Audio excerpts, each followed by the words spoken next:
সামনে পড়ি কিরণ দাঁড়িয়ে। তুমি চালাক রুদ্র, কিন্তু চালাকির ভেতরেও যদি সত্যি না থাকে তবে তা নিজেকেই ফাঁদে ফেলতে পারে।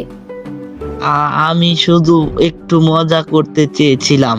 আমি ভাবিনি ব্যাপারটা এত দূর যাবে। মজা আর মিথ্যার মাঝখানে পার্থক্য আছে রুদ্র। এখন তোমার সত্যিকারের বন্ধুরাই তোমাকে উদ্ধার করতে আসবে। পেট বলছে আরেকটা রহস্য খেলেই সেটা চিরকালের জন্য দেবর জাদু হারি হয়ে যাবে। তোর পেটের চিৎকারে আজ পাখিরাও গান গাওয়া বন্ধ করেছে। হাসা থামাও বন্ধুরা। পরি বলেছে বাক্সে কিছু গোপন ম্যাপ আছে যেটা জঙ্গলের ভবিষ্যতের পথ দেখাবে।